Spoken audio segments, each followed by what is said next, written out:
আল্লাহর সন্তুষ্টির জন্য, আমি যেন আমার আল্লাহকে পাওয়া যায়, আমি যেন আমার আল্লাহকে পাওয়া যায়, এজন্য রুকু করে, এজন্য সেজদা করে। ওয়ারিদওয়ানা সীমাহুম ফি ওজুহিহিম মিন আসারিস সুজুদ, নামাজের নূরে তাদের চেহারা ঝলমল করতে থাকে।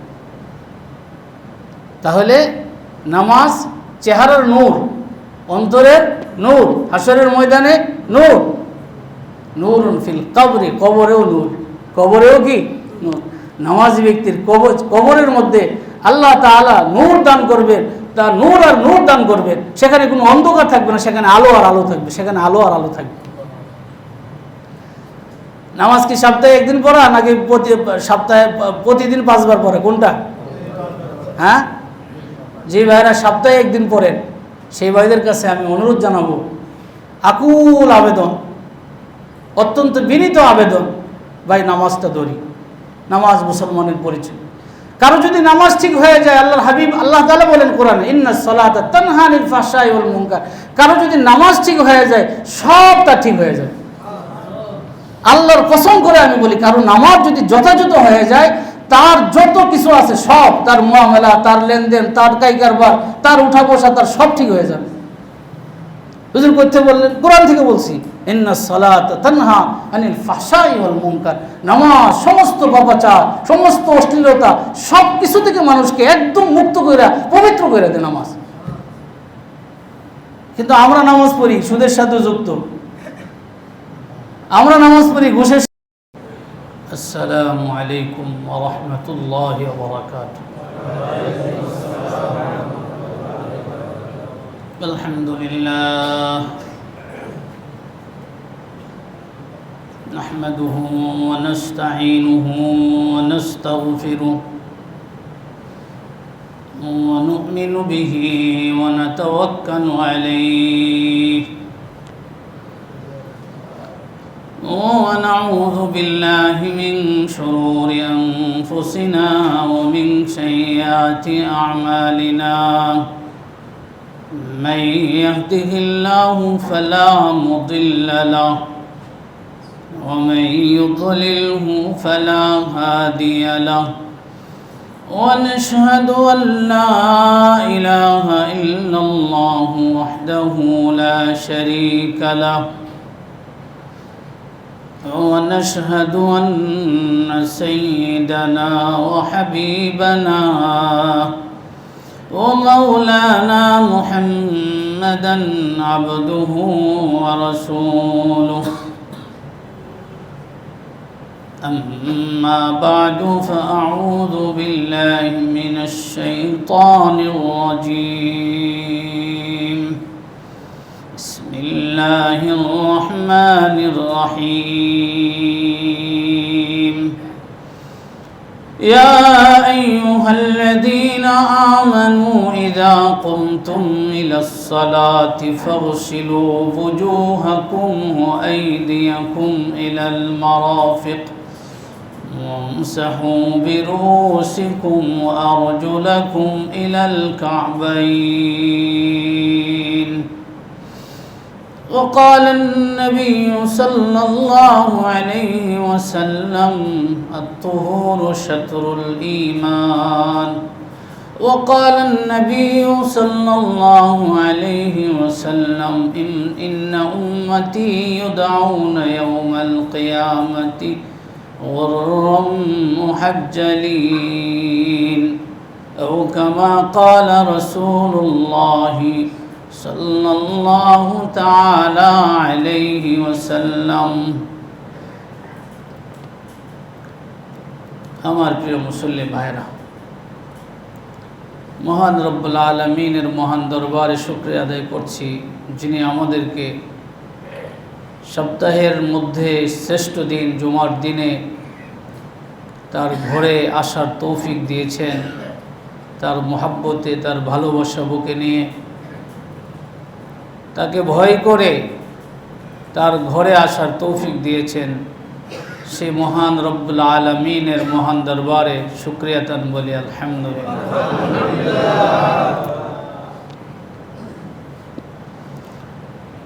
আল্লাহ আল্লাহ, লা ইলাহা ইল্লাল্লাহ, লা ইলাহা ইল্লাল্লাহ। ইসলামের প্রত্যেকটা বিষয় অনেক গুরুত্বপূর্ণ, অনেক সুন্দর। কারণ হলো এগুলো সব আসমানি ব্যবস্থাপনা, আসমানি প্রেসক্রিপশন, আসমান থেকে এসেছে, আসমানি বিধান, আসমানি দিক নির্দেশনা। এজন্য ইসলামের প্রত্যেকটা বিধান অনেক সুন্দর, অনেক নূরানি। ইসলামের মধ্যে একটা বিধান আছে পবিত্রতার বিধান, পবিত্রতা, পরিচ্ছন্নতা। মহান রব্বুল আলমিনের মহান দরবারে তুমি দাঁড়াবে, এর আগে তুমি পবিত্র হও, পরিচ্ছন্ন হও। পবিত্র হয়ে, পরিচ্ছন্ন হয়ে পবিত্র দরবারে, পবিত্র মাওলার সামনে তুমি দাঁড়াও। পবিত্র মাওলার দরবারে দাঁড়ানোর আগে বিধান হচ্ছে যে তুমি আগে পবিত্র হও, আগে পরিচ্ছন্ন হও, একদম সুন্দর হও, তারপরে মাওলার সামনে তুমি দাঁড়াও। রাসূল করিম সাল্লাল্লাহু আলাইহি ওয়াসাল্লাম বলেন, আত-তুহুর শাত্রুল ঈমান, পবিত্রতা ঈমানের অর্ধেক। পবিত্রতা ঈমানের অর্ধেক। প্যারা হাবিব সাল্লাল্লাহু আলাইহি ওয়াসাল্লামের এক একটা কথা, আল্লাহু আকবার, নূরে ডোবা। তিনি সবসময় নূরে ডোবা থাকতেন, আল্লাহ তাআলার নূরে, আল্লাহ তাআলার মহব্বতে ডোবা থাকতেন সবসময়। আল্লাহ পাকের অকুল মারিফতের সাগরে ডোবা থাকতেন তিনি। তার জবান থেকে যে কথাগুলো বের হইতো, এক একটা কথার মধ্যে নূর আর নূর, নূর আর নূর। একদিনের ঘটনা, পেয়ারা হাবিব সাল্লাল্লাহু আলাইহি ওয়াসাল্লাম আম্মা জান আয়েশাকে চিনতে পারতেছেন। বলতেছেন, আম্মা জান আয়েশা বলতেছেন, আম্মা জান আয়েশাকে জিজ্ঞাসা করছেন, তুমি কে? আমি আয়েশা। তো রাসূল করিম সাল্লাল্লাহু আলাইহি ওয়াসাল্লাম বলেন, আয়েশা কে? এত প্রিয়তম স্ত্রী। হ্যাঁ, রাসূল করিম সাল্লাল্লাহু আলাইহি ওয়াসাল্লামের সমস্ত স্ত্রীদের মধ্যে সবচেয়ে বেশি ভালোবাসা, সবচেয়ে বেশি ভালোবাসতেন আম্মা জান আয়েশাকে বেশি ভালোবাসতেন। কারণ আল্লাহর হাবিব সাল্লাল্লাহু আলাইহি ওয়াসাল্লাম আল্লাহকে বলছেন যে, আল্লাহ, ভালোবাসার যে বিষয়টা, এটা তো আমার সাধ্যের ভিতরে না। ভালোবাসা কারো প্রতি কম হয়, কারো প্রতি বেশি হয়, এটা আল্লাহর পক্ষ থেকে। এজন্য তিনি বলতেন যে, আল্লাহ, আমার সব স্ত্রীদের সাথে আমি সমতা বিধান করি সর্বক্ষেত্রে, কাপড় চোপড়ের ক্ষেত্রে, খাবার দাবারের ক্ষেত্রে। যদি স্ত্রী একাধিক হয় তো সমতা বিধান করতে হয়, খাবার দাবারের ক্ষেত্রে, কাপড় চোপড়ের ক্ষেত্রে, খরচের ক্ষেত্রে সমতা সমান সমান দিতে হয়। হযরতে হাকিমুল উম্মত আশরাফ আলী থানভী রহমতুল্লাহ আলাইহি, তার দুই বিবি ছিলেন। কয়জন বিবি ছিলেন? দুই বিবি ছিলেন। তো তরমুজ আসছে দুইটা হাদিয়া, দুই বিবির ঘরে দুইটা দিয়ে দিলেই চলে, এক বিবির ঘরে একটা, আরেক বিবির ঘরে একটা। কিন্তু এই দুইটার মধ্যে একটা মিষ্টি কম হইতে পারে, একটা মিষ্টি বেশি হইতে পারে। কি বলেন, হতে পারে না? একটা মিষ্টি কম, একটা মিষ্টি বেশি, তাহলে তো আর সমতা হলো না। তো কী করলেন তিনি? তো কাটো, দুইটাকেই কাটো, অর্ধেক অর্ধেক করে কাটো। হ্যাঁ, দুইটার অর্ধেক অর্ধেক করে ওই এক বিবির কাছে দিলেন, আর বাকি অর্ধেক আরেক বিবির কাছে দিলেন। হ্যাঁ, তো তার এক ঘনিষ্ঠ ব্যক্তি তাকে বললেন যে, হযরত, আপনি তো দুই বিয়ে করছেন, তো আপনার ভক্তবিন্দু যারা, আপনার অনুসারী যারা, তারাও তো দুই বিয়ে করবে, দুই বিয়ের রাস্তা তো আপনি খুলে দিয়ে গেলেন। এবং তিনি বলেন যে, আমি দুই বিয়ের রাস্তা খুলে যাই নাই, আমি যে সমতা বিধান করি, এই সমতার বিধান দেখলে কেউ আর ভয়েও দুই বিয়ে করবে না, কেউ আর ভয়ে দুই বিয়ে করবে না। আমি দুই বিয়ের রাস্তা খুলে যায় নাই, বরং বন্ধ করে দিয়ে যাচ্ছি। খুলে যায় না, বরং বন্ধ করে দিয়ে যাচ্ছি। কারণ সমতার বিষয়টা একটা গুরুত্বপূর্ণ বিষয়। দুই বিয়ে করলো কেউ, কিন্তু সমতা রক্ষা করলো না, কিয়ামতের দিন জাহান্নামে যেতে হবে। কোথায় যেতে হবে? জাহান্নামে যেতে হবে, ঠিকানা তার জাহান্নাম। হ্যাঁ, যদিও অনুমতি আছে একাধিক বিবাহের, কিন্তু সমতা বিধান করা জরুরি, ফরজ। যদি কারো বেশি করে আর কারো কম করে, হ্যাঁ, তো আল্লাহর কাছে জবাবদিহিতা করতে হবে, জবাবদিহি করতে হবে। ফলশ্রুতিতে তার জাহান্নামে যেতে হবে। এজন্য ভাই কঠিন রাস্তায় না যাওয়াই ভালো, কঠিন রাস্তায় না যাওয়াই ভালো। যেটা সহজ, আমরা সহজ মানুষ, দুর্বল মানুষ, সহজ রাস্তায় থাকি, বেশি কঠিন রাস্তায় না যাওয়াটাই উত্তম। তো পেয়ারা হাবিব সাল্লাল্লাহু আলাইহি ওয়াসাল্লাম বলেন যে আল্লাহ, আমি তো সমতা বিধান করি আমার সাধ্য অনুযায়ী, খরচ আদি খাবার দাবার সব সমান সমান দেয়, কিন্তু অন্তরে যে ভালোবাসা এটা তো আমার সাধ্যের ভিতরে না, কারোর প্রতি একটু বেশি, কারোর প্রতি একটু কম। আয়েশার প্রতি আমার অন্তরের টান একটু বেশি, এজন্য এই কারণে আপনি আমাকে ধরেন না রব্বুল আলামিন, কারণ এটা তো আমার সাধ্যের ভিতরে না, এটা তো আমাদের সাধ্যের বাহিরে, আমি কি করব? আয়েশার প্রতি আমার অন্তরের টান বেশি। হাদা কাসমি ফিমা আমলিকু ওয়ালা তালুমনি ফিমা লা তামলিকু। আল্লাহ যে বিষয়ের ক্ষমতা দিন না আমি, যে বিষয়টা আমার ক্ষমতার ভিতরে না, ভালোবাসা, সেই বিষয়ে আপনি আমাকে ধরেন না, কারণ এটা আমি পারবো না, আমার তো কিছু করার নাই। ভালোবাসার বিষয়টা ভিন্ন, হ্যাঁ, কারোর প্রতি টান মনের টান বেশি, কারোর প্রতি মনের টান কম, এটা আল্লাহ তাআলার বিষয়। যাই হোক, তো আম্মাজান আয়েশা রাদিয়াল্লাহু তাআলা আনহা, এত প্রিয়তম স্ত্রী তার, হ্যাঁ, তাকে বলতেছেন আয়েশাকে। হযরত আয়েশা অনেক বেশি আশ্চর্যান্বিত হলেন, আমাকে চিনতেছেন না আল্লাহর হাবিব, যার সাথে আমার সবসময় চলাফেরা, সবসময় উঠা বসা, তিনি আমাকে চিনতেছেন না? তখন তিনি বলেন, আয়েশা আবু বকরের মেয়ে, আয়েশা আবু বকরের মেয়ে। আরে আবু বকর কে? আবু বকর কে? ইবনে আবি কুহাফা, আবি কুহাফার ছেলে আবু বকর। আবু কুহাফা কে? আমাদের আয়েশা ভয়ে চলে গেছেন। আল্লাহ আল্লাহ, কি যে অবস্থা! তো পেয়ার হাবিব সাল্লাল্লাহু আলাইহি সাল্লামের অবস্থা যখন একটু স্বাভাবিক হলো, তখন তিনি বলেন যে আয়েশা শোনো, আল্লাহ তাআলার সাথে আমার এমন সময় কাটে, অনেক সময়, কিছু সময় এমন কাটে আল্লাহ তাআলার সাথে, যে মাকামে, যে মর্যাদায় আমি পৌঁছি, যে নৈকট্যের যে উচ্চ স্তরে আমি পৌঁছি, জিবরাইল পর্যন্ত সে পর্যন্ত বসতে পারেন। আল্লাহ তাআলার নৈকট্যের এমন মাকামে আমি পৌঁছি, এমন মানজিলায় আমি পৌঁছি, এমন মর্তবায় আমি পৌঁছি, স্বয়ং জিবরাইল পর্যন্ত সেখানে বসতে পারে না। আল্লাহর সাথে আমার এমন সম্পর্ক। সেই মানুষটা জবান দিয়ে যখন কথা বলেন, সেই কথাগুলো কতটা নূরওয়ালা, সেই মানুষের জবান দিয়ে যে কথা বের হয়, কথাগুলো কত দামি। আমরা যদি হাজার লক্ষ কোটি কথা বলি, এটা একদিকে দেন, আর পেয়ার হাবিবের একটা শব্দ একদিকে দেন, পেয়ার হাবিবের একটা শব্দের পাল্লা অনেক বেশি ভারী, অনেক বেশি নুরানি। আল্লাহু আকবার। হযরত রাসূল করিম সাল্লাল্লাহু আলাইহি ওয়াসাল্লাম কথা বলেন, এক সাহাবী আমর ইবনে আল আস রাদিয়াল্লাহু তাআলা, তিনি লেখেন, যেটা বলেন সেটাই লেখেন, যেটা বলেন সেটাই লেখেন। এজন্য যারা বলে হাদিস লেখা হয় না, তারা ভুল বলে। অনেকে বলে হাদিস লেখা হয় না, হাদিস তো সে 200 বছর পরে লেখা হয়েছে, এজন্য হাদিস নির্ভরযোগ্য না, এজন্য আমরা হাদিস মানব না। কেউ কেউ আছে হাদিস মানে না। কত যে ফেরকা উম্মতের মধ্যে, এক ফেরকা আছে হাদিস মানে না, তাদেরকে মুনকিরিনে হাদিস বলা হয়। আরেক ফেরকা আছে কোরআন মানে না, কোরআন মানে না। এক ফেরকা আছে হাদিস মানে না, শুধু কোরআন মানে। হাদিস বলতে কিছু নাই, শুধু কোরআন। তারা নিজেদেরকে বলে আহলে কোরআন। কি বলে? আহলে কোরআন। তাহলে হাদিস ছাড়া কোরআনের ব্যাখ্যা, কোরআনের মধ্যে আছে নামাজের কথা, কোরআনের আকিমুস সালাহ, নামাজ কায়েম করো। এর নামাজ কিভাবে পড়বেন, রুকু কিভাবে করবেন, সেজদা কিভাবে করবেন, কিভাবে দাঁড়াবেন, কিভাবে হাত তুলবেন, আছে কোরআনে কোথাও? হাদিস না মানলে আপনি নামাজটা কিভাবে পড়বেন? হাদিস মানি না। কত বড় মূর্খ এরা, হাদিস মানে না। কোরআনের মধ্যে যাকাতের কথা আছে, যাকাত কেমনে দিতে হবে, কি পরিমাণ মাল হলে দিতে হবে, কত ভাগ দিতে হবে, এগুলা কোরআনে কোথাও আছে? কোরআন তো একদম সংক্ষিপ্ত, এটার বিস্তারিত বিবরণ দিয়েছেন পেয়ারা হাবিব সাল্লাল্লাহু আলাইহি ওয়াসাল্লাম হাদিসের মধ্যে। হাদিস ছাড়া কোরআন মানা সম্ভবই না। তো যারা বলে আমরা কোরআন বলে আমরা হাদিস মানি না, তারা কি সুপথে আছে না ভ্রান্তিতে আছে? ভ্রান্তিতে আছে। হ্যাঁ, কোরআন যেমন শরীয়তের একটা দলিল, অনুরূপভাবে হাদিসও শরীয়তের একটা দলিল।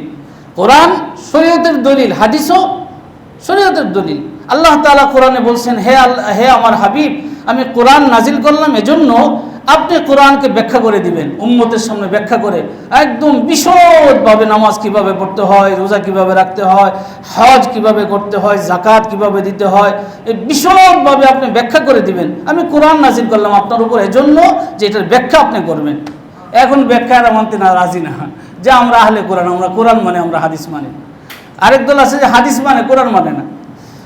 আল্লাহ আল্লাহ, কত যে বিভ্রান্তিতে মানুষ আছে, কত দল বের হয়েছে। হ্যাঁ, পেয়ারা হাবিব সাল্লাল্লাহু আলাইহি সাল্লাম বলেন আমার উম্মতের মধ্যে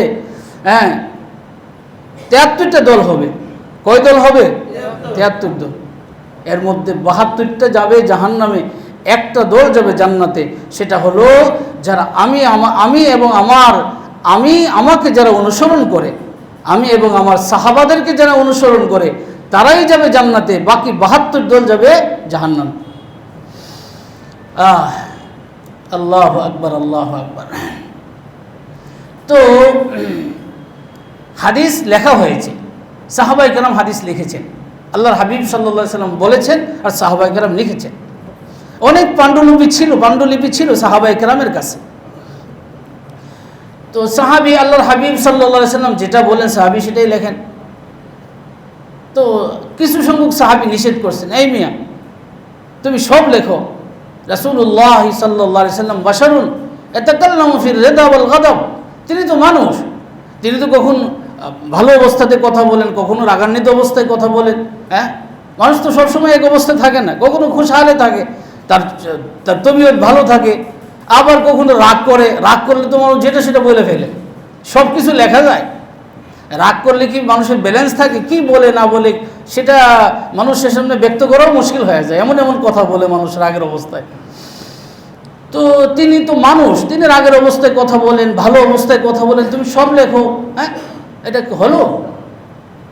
তো ওই সাহাবী যিনি লেখেন, তিনি রাসূল করিম সাল্লাল্লাহু আলাইহি সাল্লামকে বলেন, আল্লাহর হাবিব আমি তো সব লিখি, আপনি যা বলেন সব লিখি, কিন্তু আপনার কিছু সাহাবারা আমাকে মানা করছেন সব কিছু লিখতে, আমি কি করব? তখন তিনি জবানের দিকে ইশারা করে বলছেন যে দেখো সাহাবী, এই জবান থেকে যা বের হয় পুরোটাই সত্য, আর সত্য, নূর আর নূর বের হয়, আমি যা বলি সবগুলো তুমি লেখো। কারণ এই জবান থেকে অহেতুক কোনো কথা বের হয় না। রাগের অবস্থায় যেটা বলে এটাও 100% সত্য। রাগের অবস্থায় পেয়ারা হাবিব সাল্লাল্লাহু আলাইহি সাল্লাম যেটা বলেন এটাও 100% সত্য, 100% নূরওয়ালা, 100% হেদায়েতওয়ালা, 100% নূরওয়ালা, 100% হেদায়েতওয়ালা। তো এই ইশারা করে বলছেন এখান থেকে হক ছাড়া কিছু বের হয় না, নূর ছাড়া কিছু বের হয় না, সত্য ছাড়া কিছু বের হয় না, হেদায়েত ছাড়া কিছু বের হয় না, আলো ছাড়া কিছু বের হয় না, যা বের হয় পুরোটা নূর আর নূর, হেদায়েত আর হেদায়েত। তার জবান থেকে যখন কোনো কথা বের হয় সেই কথাটা কত বেশি নূরওয়ালা। তিনি বলেন আত-তুহুরু শাতরুল ঈমান, পবিত্রতা ঈমানের অর্ধেক, পবিত্রতা ঈমানের অর্ধেক। পবিত্রতা, পরিচ্ছন্নতা দুটাই আছে এখানে। পবিত্রতার মধ্যে পরিচ্ছন্নতা আছে। ইসলাম দুটা কি বলে? ইসলাম বলে তুমি পবিত্র হও, পরিচ্ছন্ন হও।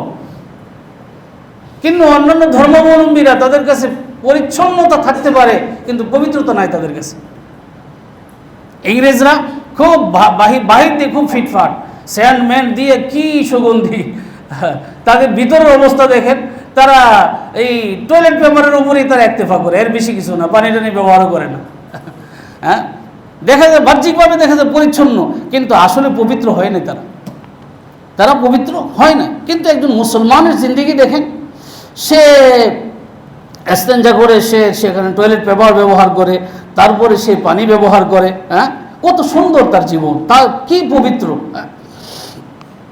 তো রাসূল করিম সাল্লাল্লাহু আলাইহি ওয়াসাল্লাম বলেন আত-তুহুরু শাতরুল ঈমান, পবিত্রতা ঈমানের অর্ধেক। ঈমানের অর্ধেক কিভাবে? ঈমান হলো যে বাহিরের পবিত্রতা, ভিতরের পবিত্রতা, দুইটার সমষ্টি হলো ঈমান। ঈমান কি বলে? ঈমান বলে তুমি বাহিরে বাহ্যিকও পবিত্র হও, বিতর্কতভাবেও পবিত্র হও। দুই পবিত্রতার সমন্বয় যখন ঘটবে তখন তার ঈমানের দাবি পুরা হলো, ঈমানের দাবি তখন পুরা হলো।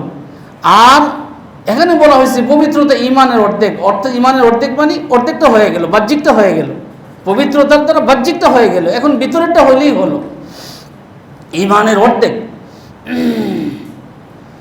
আত-তুহুরু শাতরুল ঈমান, পবিত্রতা ঈমানের অর্ধেক। পবিত্রতা, পরিচ্ছন্নতা দুইটাই কাম্য। হ্যাঁ, দুইটাই কাম্য। ইসলামের মধ্যে অনেকে আছে যে পরিচ্ছন্ন থাকে না, হ্যাঁ, টুপি একটা ময়লা পরে, পাঞ্জাবি একটা পরে ময়লা, মনে করে যে এটাই নাকি বুজুর্গি, মনে করে যে বুজুর্গি তো হয়তো সুন্নতের মধ্যে বুজুর্গি। হ্যাঁ, পেয়ারা হাবিব সাল্লাল্লাহু আলাইহি সাল্লাম পবিত্র থাকতেন, পরিচ্ছন্ন থাকতেন। আমার সব কিছু থাকবে একদম ঝকঝকে, সব কিছু ঝকঝকে, টুপি থাকবে ঝকঝকে, পাঞ্জাবি থাকবে ঝকঝকে, সব থাকবে কি ঝকঝকে, পরিষ্কার নির্মল থাকবে। এটা ইসলামের চাহিদা, এটা ইসলামের চাহিদা। হযরত ইমাম আবু হানিফা রাহমাতুল্লাহি আলাইহি তাকে একজনের কাছ থেকে একটা চাদর নিছেন, ভালো চাদর। তো ইমাম আবু হানিফা রাহমাতুল্লাহ বলেন ঠিক আছে, চলবে করে কোথাও সফরে যাচ্ছেন। ওই লোক একটু রাগ করছেন, আমি এত দামি কাপড় চাদর আমি পরি, আর তিনি বলে চলবে, মানে কি আরও ভালো তিনি পরেন। পরে সফর থেকে আসার পরে ইমাম আবু হানিফা রাহমাতুল্লাহ যে চাদর পরেন, সেই চাদর এমন দামি চাদর, আল্লাহু আকবার, আল্লাহু আকবার। ওই চাদর দেখার পরে তিনি লজ্জিত, আহারে আমি আসলে তো ঠিকই বলছেন, চলবে যে বলছিলেন ঠিকই বলছেন, আমার চাদর আর ওনার চাদর কত দামি। আল্লাহু আকবার। এই জন্য দামি জিনিস পরা কোনো নিষেধ নাই। অনেকে মনে করে যে সিরা ফারা পড়তে হবে, না, দামি জিনিস পড়তে কোনো নিষেধ নাই, এটা কোনো অহংকার না। পরিষ্কার থাকা, পরিচ্ছন্ন থাকা, কেউ যদি দামি জিনিস, অনেক বেশি দামি জিনিস পরে সেটাও ঠিক আছে। কেননা এক হাদিসের মধ্যে পেয়ারা হাবিব সাল্লাল্লাহু আলাইহি ওয়াসাল্লাম বলেছেন যে আল্লাহ তাআলা তোমাকে যে নিয়ামত দিয়েছেন, নিয়ামতের বহির্প্রকাশ তোমার মধ্যে দেখতে চান। তোমাকে আল্লাহ ধন দিয়েছেন, তো ভালো করে খাও, ভালো পড়ো।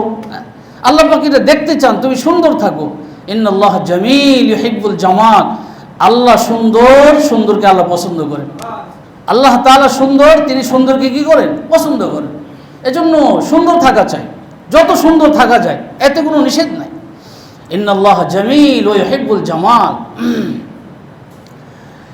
রাসূল কারীম সাল্লাল্লাহু আলাইহি সাল্লাম বলেন আত-তুহুরু শাতরুল ঈমান, পবিত্রতা ঈমানের অর্ধেক। তারপরে বলেন আলহামদুলিল্লাহ তামলাউল মিজান।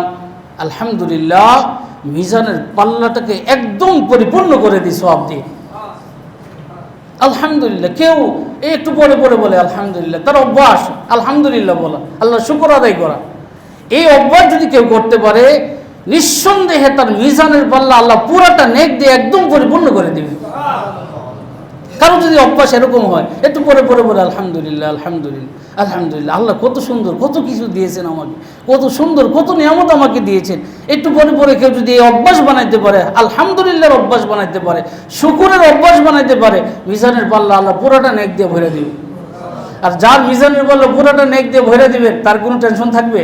فَأَمَّا مَنْ ثَقُلَتْ مَوَازِينُهُ فَهُوَ فِي عِيشَةٍ رَاضِيَةٍ। যার মিজানের পাল্লা ভারী হবে, তার তো জান্নাত, তার তো এমন এক জিন্দেগি পাবে, সে সুখময় শান্তিময় জিন্দেগি সে পাবে। আর যার মিজানের পাল্লা হালকা হয়ে যাবে, তার ঠিকানা জাহান্নাম। মিজানের পাল্লা, নেকির পাল্লা হালকা, নেক কম, বদই বেশি, খারাপই বেশি, তার ঠিকানা কোথায় হবে? ফাউম্মুহু হাওিয়া, তার ঠিকানা হবে হাওিয়া দুজুক। ওমা আদরাকা মা হিয়া নারুন হামিয়া। হাওিয়া দুজুক কি জানো? প্রজ্বলিত আগুন। নারুন হামিয়া, প্রজ্বলিত আগুন। আল্লাহ হাবিব বলে আলহামদুলিল্লাহ তামলাউল মিজান।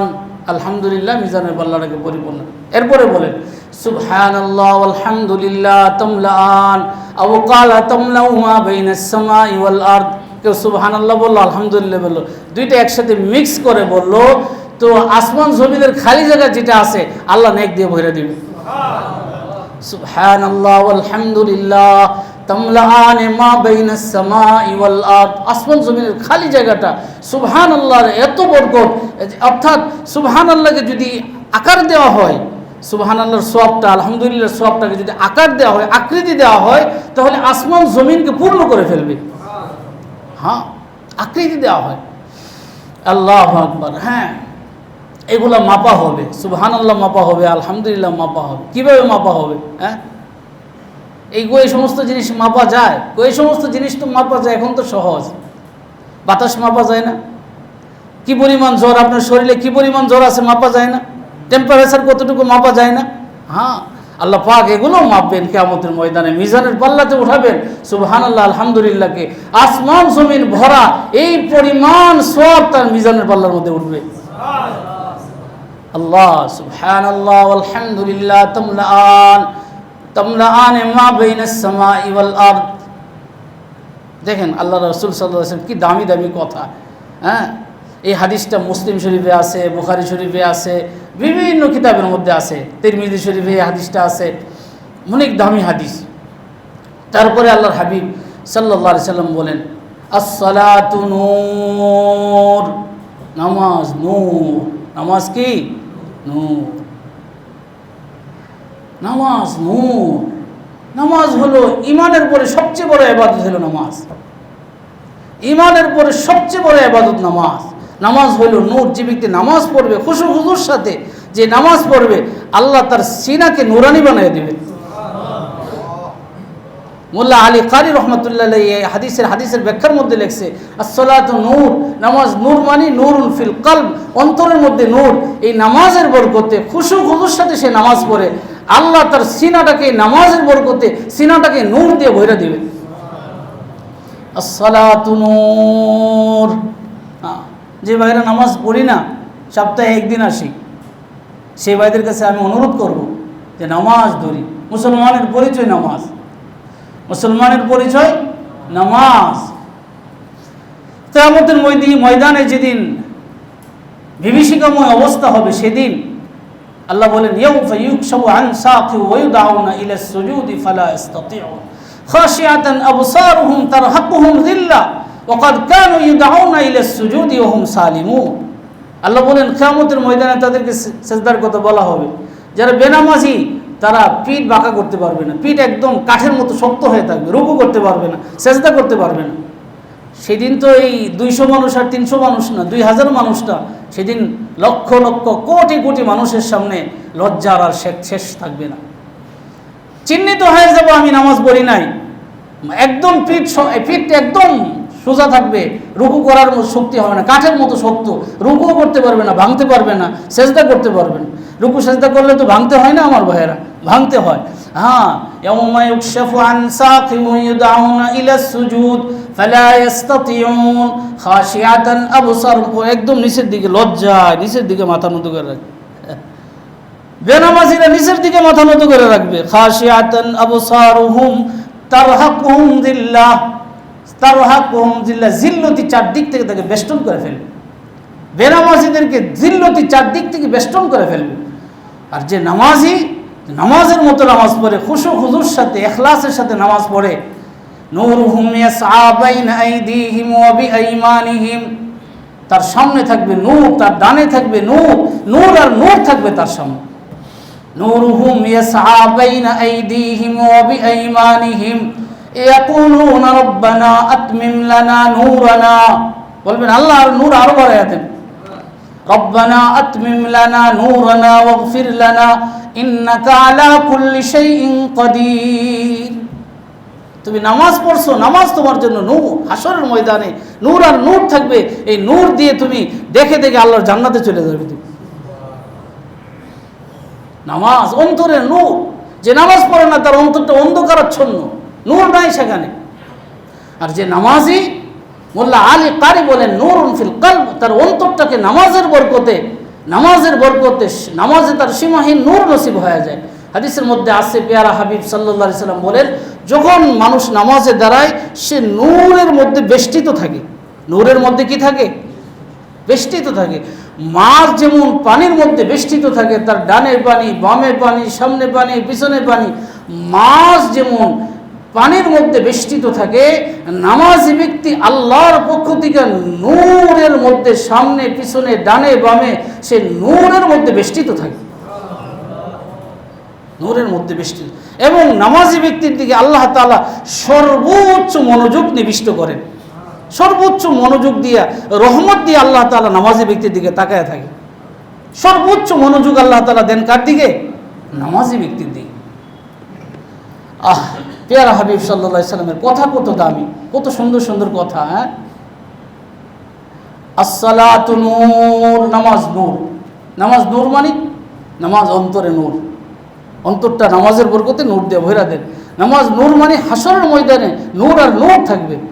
নামাজ নূর মানে নূরুন ফিল ওয়াজহি, চেহারার মধ্যে, নামাজি ব্যক্তির চেহারার মধ্যে নূর ভাসতে থাকে। নামাজের মতো যে নামাজ পড়ে খুশু খুজুর সাথে একদমই নামাজে দাঁড়ায়, তো আল্লাহ আমার সামনে, মালিক আমার সামনে, মালিক আমার সামনে, মাহবুব আমার সামনে, সমস্ত বাদশাহ আমার সামনে, একদমই নত হয়ে, একদমই নিজেকে ছোট করে, তুচ্ছ করে, একদমই আল্লাহর সামনে একদম ছোট করে নিজেকে দাঁড়ায় নামাজি ব্যক্তি। আর কোনো কিছুর খবর থাকে না তার, শুধুই তার সামনে আল্লাহ, শুধুই তার সামনে আল্লাহ। এভাবে যে নামাজ পড়ে তার চেহারার মধ্যে আল্লাহ নূর দান করেন, এই নামাজের বরকতে তার চেহারা নূরে ঝলমল করতে থাকে। আল্লাহ, কি নামাজ! সাহাবায়ে কেরামের নামাজ কি নামাজ ছিল! আমাদের নামাজ আর তাদের নামাজ। হযরতে আবু তালহা রাদিয়াল্লাহু তাআলা এক সাহাবী ছিলেন, নাম শুনছেন আপনারা? প্রসিদ্ধ সাহাবী না, আবু তালহা রাদিয়াল্লাহু।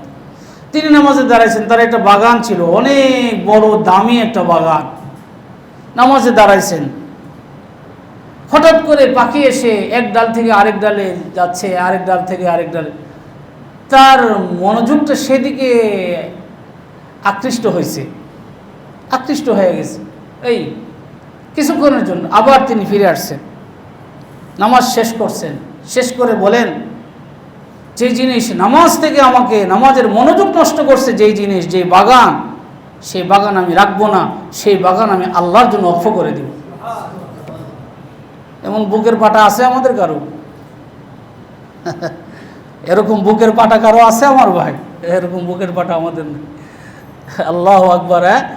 কি মানুষ ছিলেন তারা! নামাজের প্রতি কত বেশি যত্নশীল ছিলেন, নামাজের প্রতি কত বেশি তাদের মন মস্তিষ্ক কত বেশি নামাজের প্রতি আকৃষ্ট ছিল। এই নামাজ থেকে, অল্প সময়ের জন্য নামাজ থেকে আমাকে এই বাগান ডিস্টার্ব করছে। আমরা নামাজে দাঁড়ায় সেই এদিকে তাকাই, ওদিকে তাকাই, পারলে ঘড়ির টাইম দেখি কয়টা বাজতেছে, কয় মিনিট হয়েছে, এই তো হলো আমাদের নামাজ। কিন্তু সাহাবীর নামাজ এত সুন্দর নামাজ ছিল, এত সুন্দর নামাজ ছিল, এক সেকেন্ডের জন্য একটু মনোযোগ অন্যদিকে গেল কেন গেল? নিজের উপর শাস্তি আরোপ করছে। এটাকে গায়রতি ঈমানি বলা হয়। এটাকে গায়রতি ঈমানি বলা হয়, ঈমানি আত্মমর্যাদা বলা হয়। বাংলাতে বলা হয় ঈমানি আত্মমর্যাদা বোধ। আমার ঈমানি আত্মমর্যাদা বোধ হলো যে যেই জিনিস আমার মাওলা থেকে বিরত রাখছে, সেই জিনিস আমার কাছে রাখবোই না, সেটা আমি দিয়ে দিব, সেটা আমি আল্লাহর রাস্তায় দিয়ে দিব। আল্লাহু আকবার, আল্লাহু আকবার! এই ছিল তাদের নামাজ। আল্লাহ পাক আমাদেরকে খুশুওয়ালা নামাজ দান করেন। কোরআনে কারীমের মধ্যে মহান রব্বুল আলামিন বলেন, ক্বাদ আফলাহাল মুমিনুন আল্লাযীনা হুম ফি সালাতিহিম খাশিউন। ওই মুমিন কামিয়াব, যে মুমিন খুশুওয়ালা নামাজওয়ালা। খুশুওয়ালা মানে কি? খুশুওয়ালা মানে অন্তর আল্লাহর দিকে ধাবিত। অন্তর যখন আল্লাহর দিকে ধাবিত হয়, রাজা অন্তর হইল কি আমার ভাইয়েরা? রাজা যেদিকে যায় প্রজা সেদিকে যায়। অন্তর যখন আল্লাহর দিকে ধাবিত, চোখও আল্লাহর দিকে ধাবিত, হাতও আল্লাহর দিকে ধাবিত, জবান আল্লাহর দিকে ধাবিত, তার অঙ্গ প্রত্যঙ্গ সব আল্লাহর দিকে ধাবিত। রাজা যেদিকে যায় প্রজা সেদিকে যায়। অন্তর যখন আল্লাহর দিকে ধাবিত হয়, অন্তর যখন আল্লাহ পাকের স্মরণে মগ্ন থাকে, তার অঙ্গ প্রত্যঙ্গ আর নড়াচড়া করে না, একদমই এমনভাবে দাঁড়ায় যে হাত নড়ে না, পা নড়ে না, চোখ নড়ে না। এই অন্তর যেহেতু আল্লাহর দিকে ধাবিত, রাজা যেহেতু আল্লাহর দিকে ধাবিত, তার অঙ্গ প্রত্যঙ্গ সব কিছু আল্লাহর দিকে একদমই ধাবিত, একদমই আল্লাহর অভিমুখী। এটাকে বলা হয় খুশু। অন্তর আল্লাহর দিকে ধাবিত, অঙ্গ প্রত্যঙ্গ আল্লাহর দিকে ধাবিত, এটাকে কি বলা হয়? খুশু।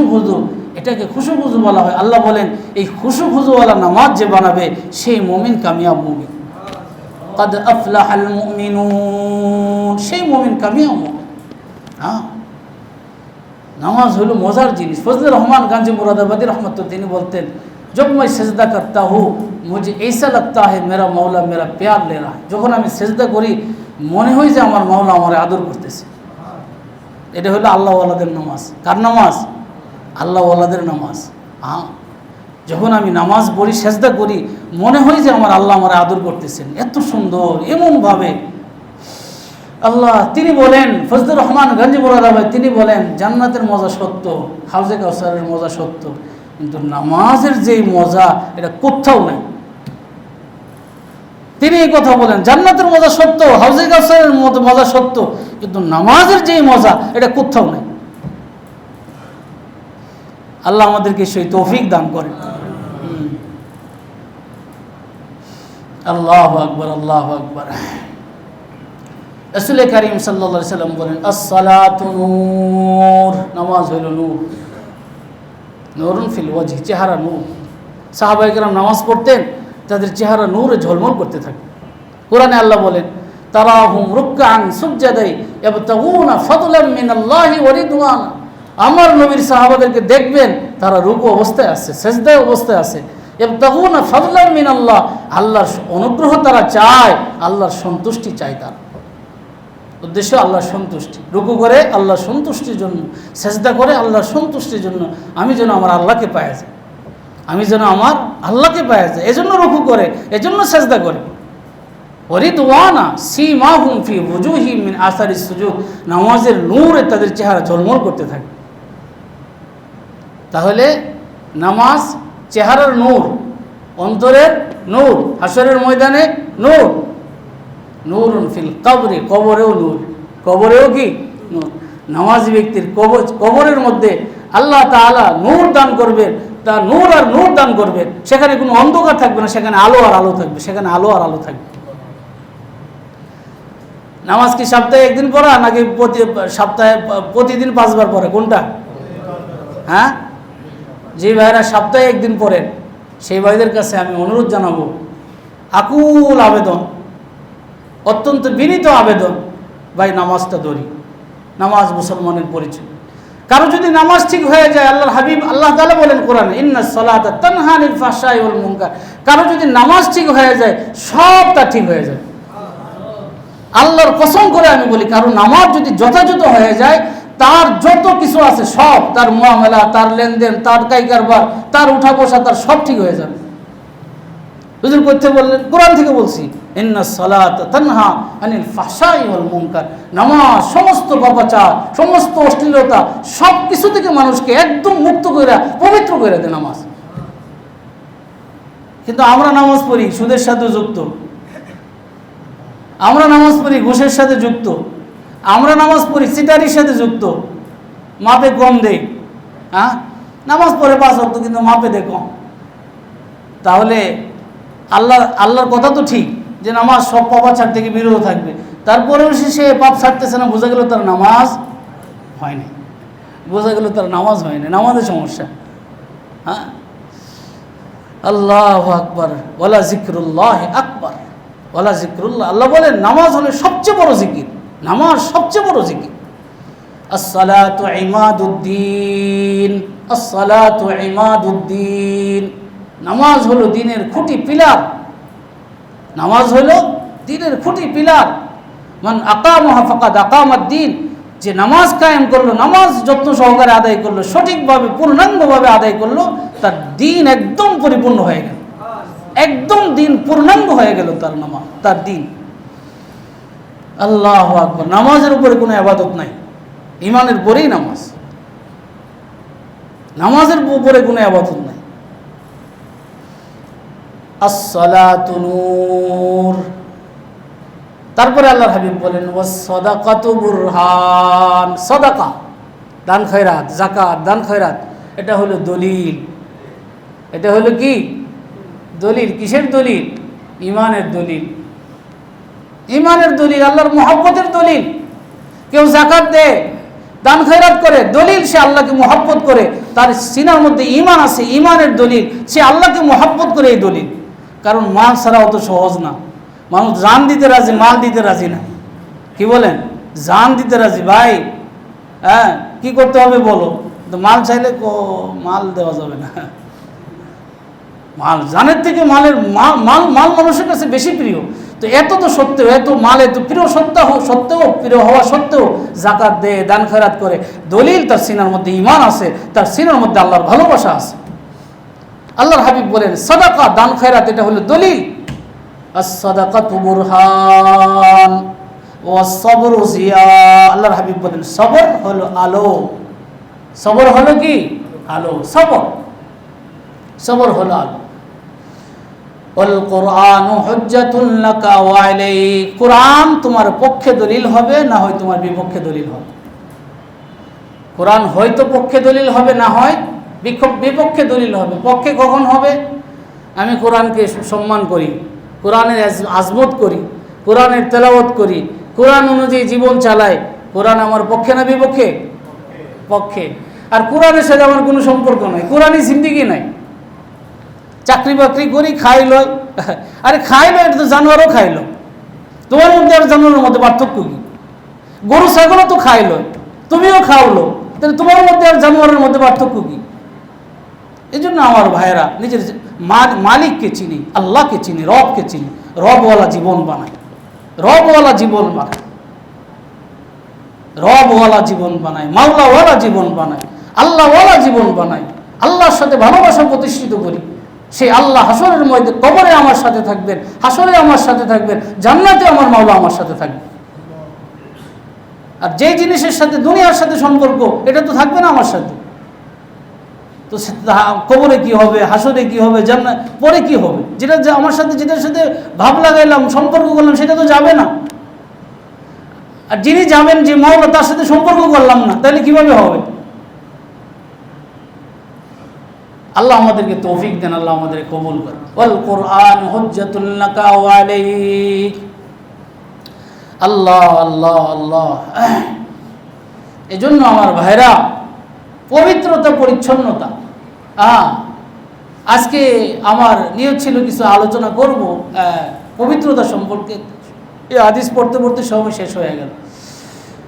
মানুষ যখন সুন্দরভাবে পবিত্রতা অর্জন করে, উযু করে সুন্নত তরিকায়, উযু শুরুতে বিসমিল্লাহির রহমানির রহিম, যখন বিসমিল্লাহির রহমানির রহিমের সাথে কেউ উযু করে, আল্লাহর হাবিব বলেন ফেরেশতারা যতক্ষণ তার উযু থাকবে, ফেরেশতারা ততক্ষণ তার জন্য সওয়াব আমলনামায় লিখতেই থাকবে।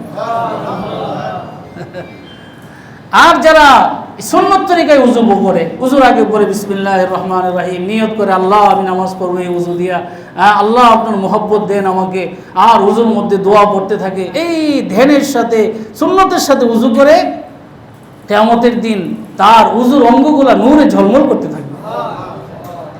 আল্লাহর হাবিব সাল্লাল্লাহু আলাইহি ওয়াসাল্লাম বলেন, আহা আমি যদি আমার ভাইদের সাথে সাক্ষাৎ করতে পারতাম, আহা আমি যদি আমার ভাইদের সাথে সাক্ষাৎ করতে পারতাম। সাহাবায়ে কেরাম বলেন, আপনার ভাই কারা? আপনার ভাই না? আল্লাহর হাবিব সাল্লাল্লাহু আলাইহি ওয়াসাল্লাম, আরে মিয়া তোমরা তো আমার সাহাবী, আমার ভাই তারা যারা আসবে পরে কিন্তু আমাকে ভালোবাসবে, আমার প্রতি ঈমান রাখবে। আমি যদি তাদের সাথে সাক্ষাৎ করতে পারতাম, আমাদের সাথে কত মহাব্বত তার। তিনি বলছেন, আহা আমি যদি তাদের সাথে সাক্ষাৎ করতাম।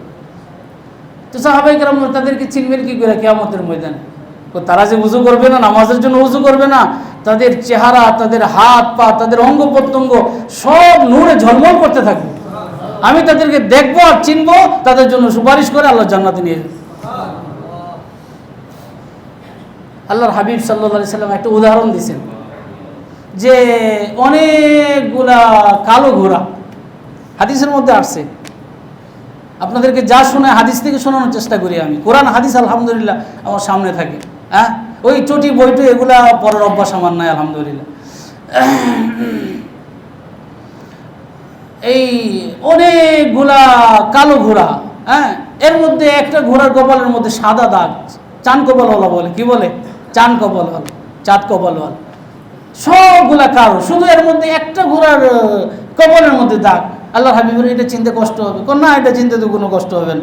এটা চিনতে যেমন কষ্ট হবে না, অন্যান্য উম্মতের মোকাবেলায় আমার উম্মতের চেহারা, তার উযুর অঙ্গ প্রত্যঙ্গগুলা নূরে ঝলমল করতে থাকবে, আমারও আমার উম্মতকে চেনা কোনো কষ্ট হবে না।